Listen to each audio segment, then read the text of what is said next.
Assalamualaikum warahmatullahi wabarakatuh. Hadirin wa hadirat rahimakumullah. Bapak dan Ibu dan juga para penonton yang dirahmati oleh Allah Subhanahu wa taala. Ramadan itu bulan yang sangat istimewa.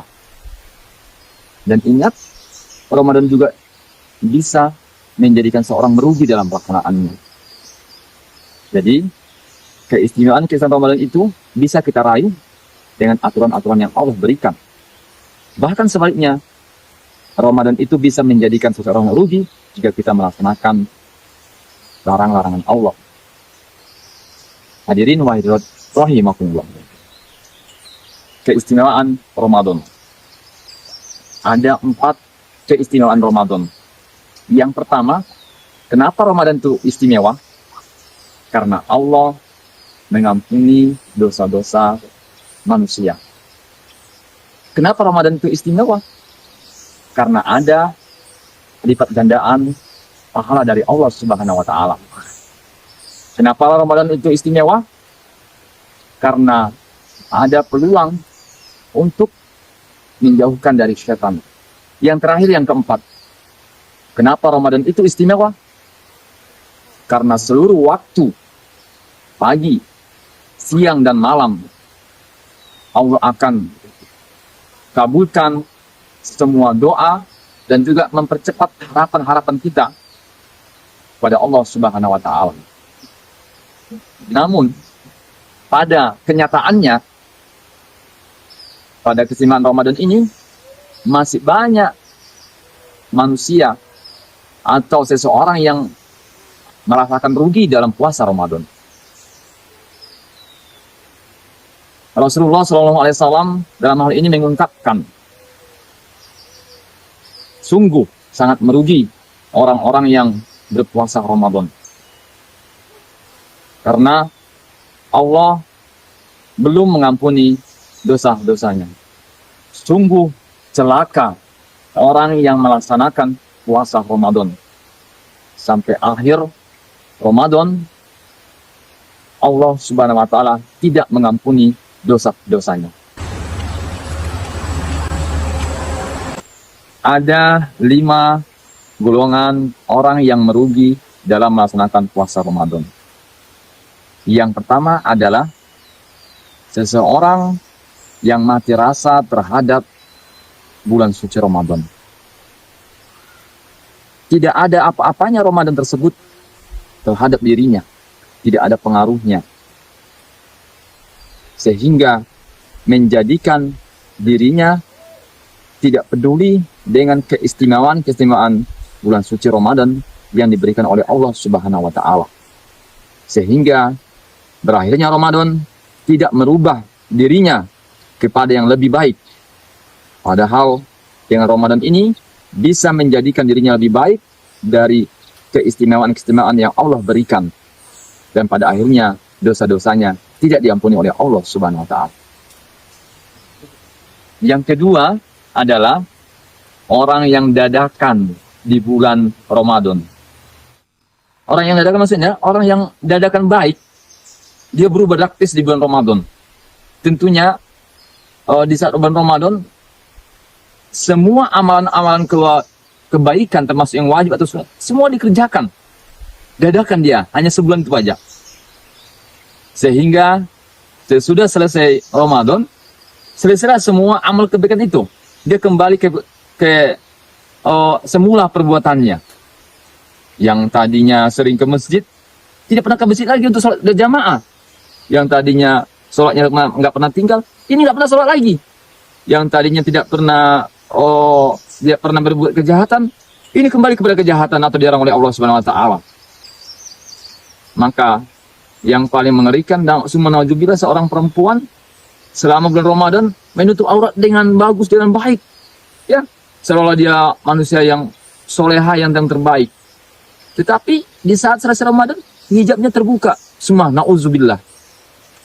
Maka sangat pantas Imam Ahmad dalam ungkapannya mengatakan, seburuk-buruk manusia adalah orang yang hanya mengenal Allah di saat bulan Ramadan. Yang ketiga adalah orang yang menyia-nyiakan waktunya. Jadi Ramadan ini menjadi alasan untuk dirinya tidur-tiduran di saat siang hari, kemudian bergadang di malam hari dengan aktivitas-aktivitas yang di luar perintah-perintah Allah. Padahal Ramadan seharusnya diisi dengan kegiatan-kegiatan yang positif, ya, perbuatan yang disunnahkan dan perbuatan yang harus wajib kita kerjakan seperti sholat. Dia tak sholat, puasa disia-siakan waktu itu. Seharusnya dia membaca Quran, dia tidak tidur terus. Dan malam harinya menghidupkan bulan Ramadan, termasuk Lailatul Qadar, dia bergadang, tidak mau untuk minta ampun dan banyak istighfar dan sebagainya. Dia sia-siakan waktunya. Sehingga ini bagian dari orang-orang yang merugi dalam waktunya. Yang keempat adalah orang yang hanya menahan haus dan lapar. Dia nggak peduli bahwasanya seharusnya puasa itu membawa keistimewaan dari Allah Subhanahu wa taala. Dia masih mau melaksanakan hal-hal yang dilarang oleh Allah, masih mau untuk berdusta, masih mau untuk memfitnah, mengadu domba, bahkan mengingkari janji-janji. Yang jelas banyak perbuatan-perbuatan yang dilarang oleh Allah SWT dia kerjakan. Intinya bahwasannya dia hanya puasanya hanya menahan haus dan lapar saja. Ini bagian dari orang-orang yang merugi tersebut. Itu yang keempat. Yang terakhir adalah yang kelima, ya, bahwasannya orang yang merugi itu adalah orang yang berpuasa tetapi tetap melaksanakan perbuatan maksiat. Dia puasa, tepatnya pada hari Jumat contohnya, dia masih kebiasaan mencuri sandal. Dia melakukan maksiat. Dia puasa masih mau berkelahi dengan temannya, mencari kekacauan, ya. Kemudian yang paling mengerikan adalah dia puasa masih mau berjudi. Yang jelas perbuatan-perbuatan yang dilarang oleh Allah Subhanahu wa taala dan kebiasaan selainnya dia lakukan padahal dia puasa. Berarti dia permanen sifat maksiatnya. Seharusnya puasa itu mencegah perbuatan yang dilarang oleh Allah, dan ini sia-sia jadinya. Merugilah dia. Man shoma Ramadana imanan wa ihtisaban, ghufira lahu ma taqaddama min dzambi. Siapa yang berpuasa di bulan Ramadan dengan penuh keimanan, maka Allah akan mengampuni dosa-dosanya tahun yang lalu. Subhanallah. Allah Maha Pengampun lagi Maha Penyayang. Hadirin wa hadirat rahimakumullah, saudaraku yang dicintai oleh Allah Subhanahu wa taala, semoga kita bagian dari orang-orang yang beruntung dalam bulan suci Ramadan ini. Kita bagian dari orang-orang yang mendapat keistimewaan dan fadilah dari bulan Ramadan ini. Bukan orang-orang yang merugi. Bukan orang-orang yang dibenci oleh Allah SWT. Namun, kita bagian dari orang yang beruntung mendapat gelar tatatun orang yang bertakwa. Gelar yang kita harapkan nantinya. Tiket masuk surga. Dan ini adalah gelar yang sudah dijanjikan oleh Allah Subhanahu wa taala. Demikian.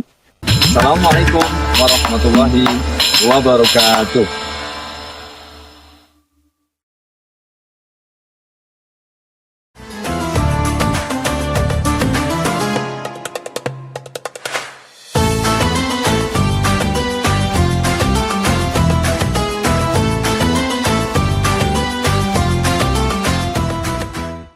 Assalamualaikum warahmatullahi wabarakatuh. Sahabat dermawan yang dirahmati Allah Subhanahu wa taala, harta yang kita miliki sejatinya bukanlah harta milik kita sepenuhnya, tetapi ada hak saudara-saudara kita yang bercampur dari harta kita tersebut. Allah Subhanahu wa taala berfirman, "Khudz min amwalihim shadaqatan tutahhiruhum wa tuzakkihim biha."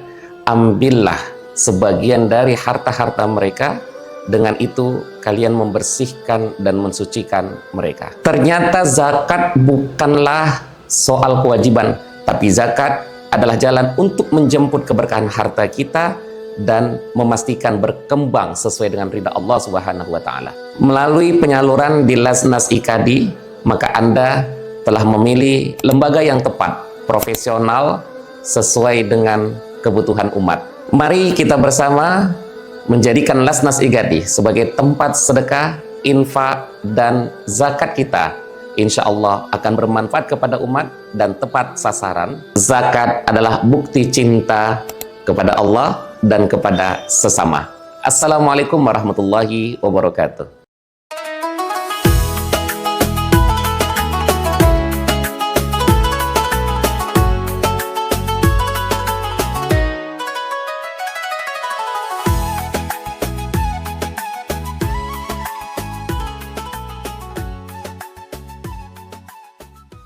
Bismillahirrahmanirrahim. Alhamdulillahi rabbil alamin. Ar-Rahmanir Rahim. Maliki yaumiddin. Iyyaka na'budu wa iyyaka nasta'in. Ihdinas siratal mustaqim. Siratal ladzina an'amta 'alaihim ghairil maghdubi 'alaihim waladdallin.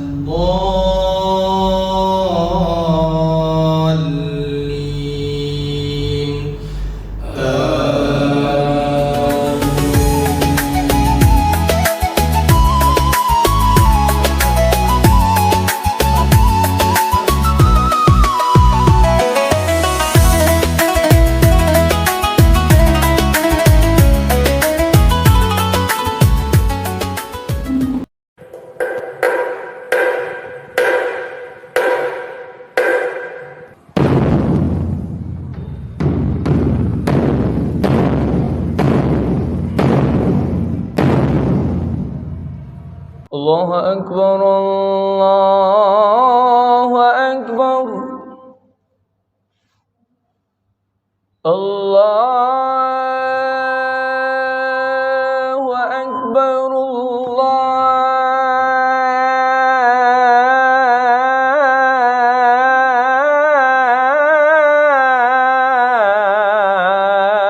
Allahu Akbar.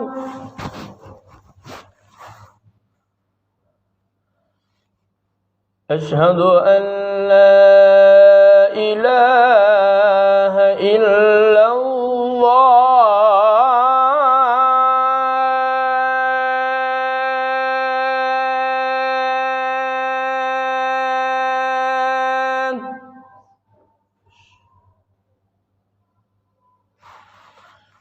أشهد أن لا إله إلا الله.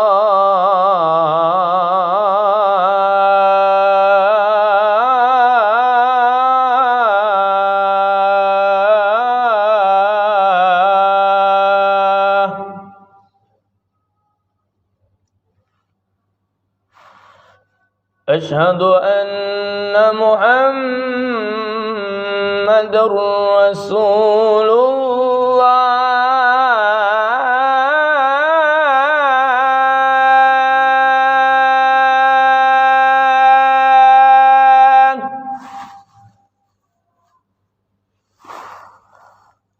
أشهد أن محمد رسول الله.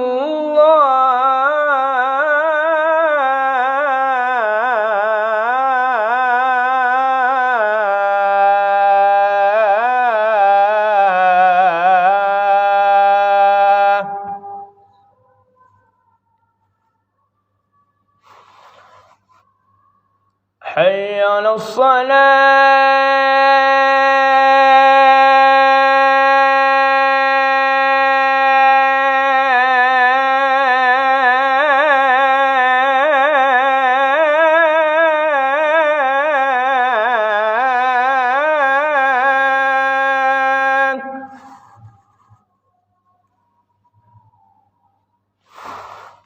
حي على الصلاة.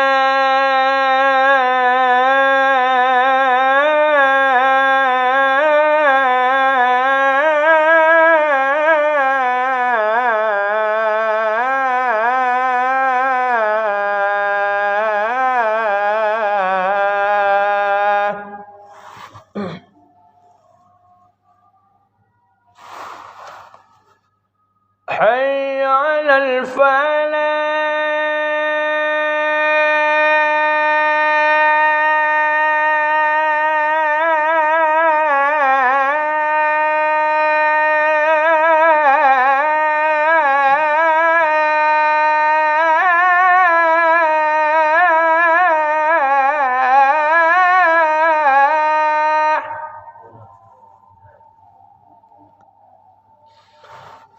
حي على الفلاح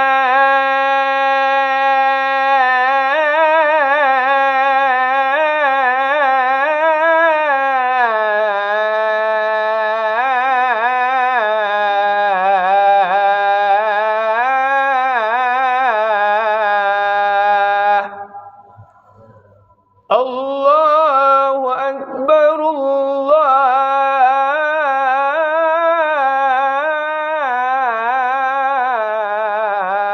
الله أكبر لا